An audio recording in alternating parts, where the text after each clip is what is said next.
Imagine waking up to find your car won't start. You've got work in an hour, a bill due tomorrow, and your bank account is barely holding on. Stress floods in. What do? Now, what if instead you could calmly call a tow truck, pay the bill, and get to work, all without breaking a sweat? That's the power of an emergency fund. It's your shield against life's unpredictable moments. And today I'm going to show you exactly how to build one, even if you're on a tight budget. Let's face it, life loves throwing curveballs. A medical bill here, a flat tire there, maybe even a last-minute move. Without a financial safety net, these moments don't just stress us out, they derail our plans for a better future. Here's a scary statistic. Nearly 60% of Americans couldn't cover a $1,000 emergency with savings. That's the fear factor we're up against. But don't worry, because fear isn't the end of the story. Fear is what gets us moving. Pause for a second and ask yourself, what would happen if an unexpected $500 expense popped up today? Would it wipe out your checking account? Or worse, force you to take on debt? Hold on to that thought, because by the end of this video, you'll know exactly how to avoid that trap. First, let's tackle the I can't afford to save mindset. Building an emergency fund isn't about saving thousands overnight. It starts with something simple, $1. Yep, just $1. Because saving isn't about the amount, it's about the habit. Ever heard of the LAT factor? It's the idea that small daily expenses, like a $5 coffee, add up over time. If you redirected just one latte a week towards savings, you'd have $20 a month. That's $240 a year. Multiply that by a few simple swaps, and suddenly, saving doesn't seem so impossible. But let's be real for a moment. Telling a 20-something to skip coffee is like telling them to stop breathing. Instead, think of it as prioritizing. Could you ditch one subscription you barely use, or make lunch at home twice a week? The point is, there's always a way to start, even if it's small.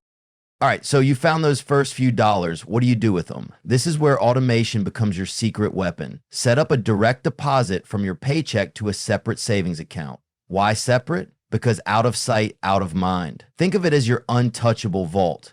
Imagine logging into your account 6 months from now and seeing a growing balance you didn't even have to think about. It's exciting, right? Oh, and here's a quick challenge. Name that savings account something fun. Instead of savings, call it Future Me Fun or No More Stress Money. Little humor goes a long way in keeping you motivated. Next, let's talk about turbocharging your savings. Ever found $20 in your pocket you forgot about? Best feeling ever, right? Now imagine creating that feeling every month by selling things you no longer need. That old bike gathering dust? Sell it. Clothes you haven't worn in a year? Flip them online. Side hustle opportunities? They're everywhere. If you dedicated just a few hours a week to these efforts, you could add hundreds to your fund in no time. But wait, what if you're already stretched thin? Here's a pro tip. Negotiate. Call your service providers, cell phone, internet, insurance. You'd be surprised how often a quick conversation can lower your bills. The money you save, straight into your emergency fund. It's like finding hidden treasure in your own budget. Now, let's talk goals. How much do you actually need in an emergency fund? A common rule is 3 to 6 months of living expenses, but let's not get overwhelmed by that big number. Start with $500. That's your first milestone. Why $500? Because studies show it's enough to handle most common emergencies, a car repair, a medical bill, or a sudden trip home. And once you hit $500, momentum kicks in. Saving becomes addictive. Trust me, the first time you use that fund to handle an emergency without stress, you'll feel like a superhero.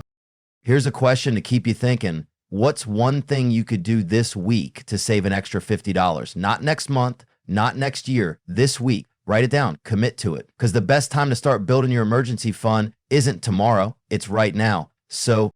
And before we wrap up, let me leave you with this thought.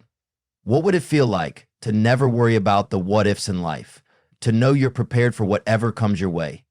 That peace of mind isn't just for the wealthy, it's for anyone who takes action.